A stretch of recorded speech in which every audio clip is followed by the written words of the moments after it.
Hello दोस्तों, आप सभी को जय हिंद। आज मैं आप लोगों के लिए ऐसी कहानी लेकर आया हूं जो कि आप लोगों के लिए बेस्ट और इस दुनिया में सबसे नंबर 1 कहानी मानी जाएगी। वो कहते हैं ना, माँ शब्द अपने आप में परिपूर्ण है।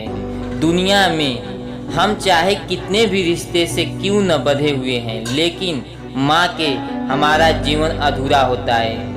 हर रिश्ते को आपसे कुछ पाने की आस रहता है, लेकिन माँ का पुत्र के बीच एक ऐसा रिश्ता है जो एक माँ अपने संतान को जीवन प्रयत्न सिर्फ देना चाहती है। माँ भूखी सो सकती है, लेकिन कभी भी अपने संतान को भूखे पेट सोना सपने भी नहीं देखना चाहती है। माँ तो हर वक्त अपने संतान के कल्याण की बात सोचती है, किस प्रकार उसकी संतान आगे बढ़े और जग में नाम करे।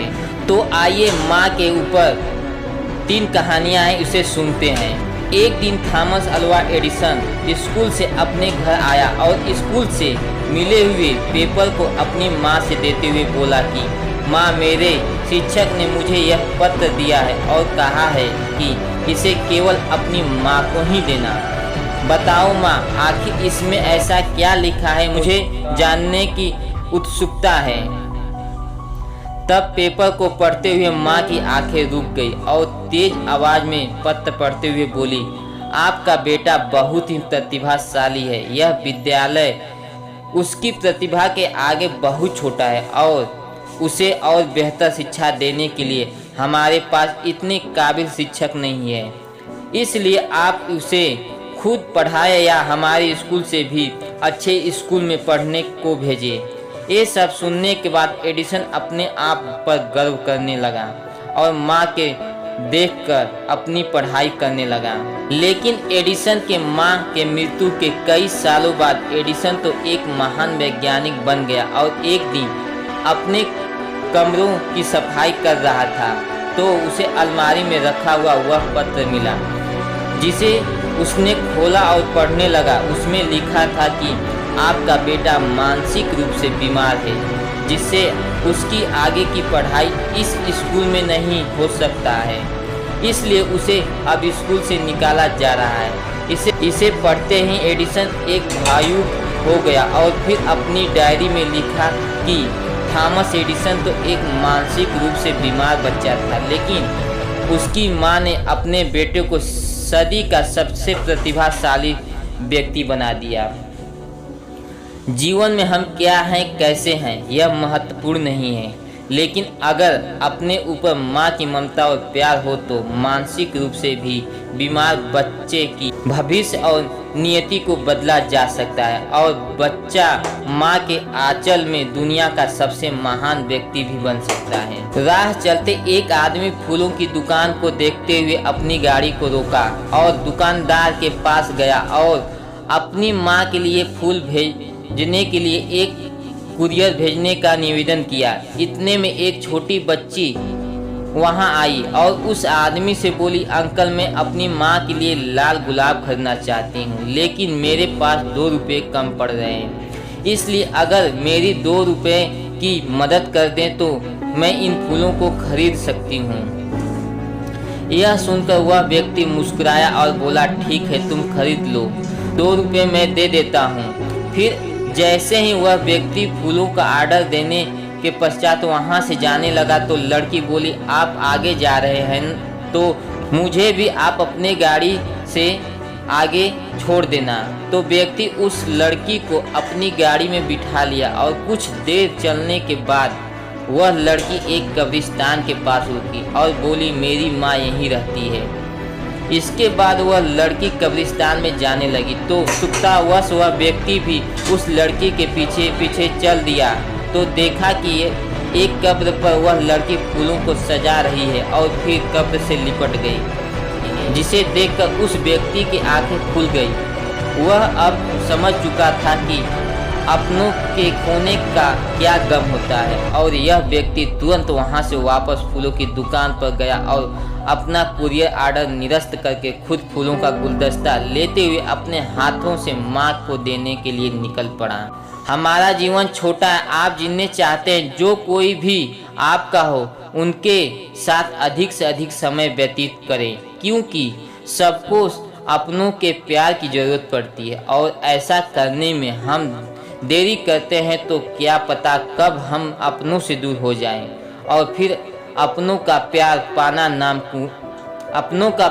पाना नामुमकिन हो जाए। इसलिए जीवन के प्रत्येक क्षण में जीवन का आनंद लें, क्योंकि आपके परिवार से बढ़कर कुछ भी महत्वपूर्ण नहीं है। एक व्यक्ति जो कि अपने जीवन में काफ़ी सफल हो चुका था और एक दिन अपनी माँ के पास गया और बोला, माँ आज कुछ भी मेरे पास है, मैं जिस सफलता के बुलंदियों को पा चुका हूँ वो सब आपके प्यार और ममता की ही देन है।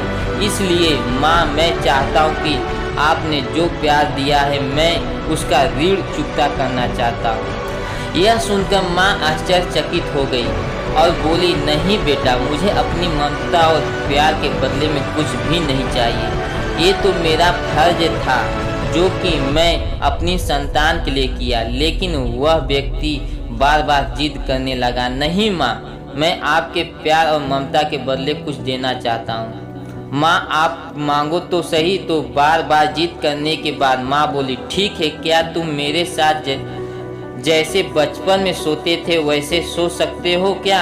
यह बात सुनकर वह व्यक्ति बोला, बस इतनी सी बात है तो जरूर मैं अपनी माँ के पास आज रात सोऊंगा। और जैसे ही रात में वह व्यक्ति अपने माँ के पास सो गया, माँ उठकर एक मग पानी ले आती है, जहाँ अपने सोई थी उस तरफ से पानी डाल देती है, जिससे धीरे धीरे वह पानी उस व्यक्ति की तरफ भी चला गया और फिर नमी से वह व्यक्ति परेशानी महसूस करने लगा और दूसरी तरफ खिसक गया। तो फिर माँ ने और पानी डाल दिया, जिससे उधर भी नमी महसूस हुआ। तो वह तुरंत उठ गया और अपनी माँ के हाथ में मग देखकर गुस्से से बोला, आप क्या कर रही हो माँ? मुझे सोने क्यों नहीं देती हो? आप मुझे गीली बिस्तर पर भला कैसे सुला सकती हो? तो वह माँ बोली, बेटा, जब तुम बचपन में मेरे साथ सोते थे तो ऐसे ही तुम भी बिस्तर गीली कर देते थे और फिर मैं दूसरी तरफ तुम्हें करके खुद गीली स्थान पर सो जाती थी। तुम तो मेरे प्यार और ममता का कर्ज चुकाना चाहते हो जो मैंने तुम्हारे लिए किया था। क्या तुम मेरे लिए थोड़ा सा भी, केवल एक रात के गीले बिस्तर से सो नहीं सकते? यदि तुम ऐसा कर सकते हो तो समझ जाऊंगी कि तुमने मेरे ममता का कर्ज चुका दिया। माँ की बातें सुनकर अब उस व्यक्ति की आंखें खुल गई थी। उसे अब समझ में आ चुका था कि जो माँ अपने न जाने कितने रातों को मेरे खुशी के लिए ऐसे ही गुजार दिए, भला उस माँ का कर्ज कैसे चुकता किया जा सकता है। अब वह किए पर शर्मिंदा था। इस दुनिया में चाहे कितने भी ऋण और कर्ज हो चुकाए जा सकते हैं, लेकिन माँ के प्यार और ममता के मूल को कभी भी नहीं चुकाया जा सकता है। यहाँ तक एक माँ अपने पुत्र को संसार में पाने के लिए सारे दुखों को भूल जाती है। एक संतान जो कि माँ के लिए कलेजे का टुकड़ा ही होता है, जिसे चाहकर माँ अपने संतान को कभी भी अपने से अलग होते हुए नहीं देखना चाहती है। माँ चाहे कितने भी दुख में न हो, लेकिन एक माँ ही अपने संतान के हित की बात कर हर घड़ी सोचती रहती है। इसलिए हमें भूलकर माँ की ममता और प्यार का मोल नहीं लगाना चाहिए। अगर कुछ देना ही है तो हमें अपनी माँ के प्रति हमेशा प्रेम बनाए रखना चाहिए, क्योंकि इस दुनिया में हमारी माँ जैसी कोई दूसरी चीज़ भी नहीं है। तो आप सभी को माँ के प्यार और ममता की 3 कहानियाँ कैसा लगा, कृपया हमें कमेंट बॉक्स में ज़रूर बताएं और आपको यह कहानी अच्छा लगा तो अपने दोस्तों में भी शेयर करें।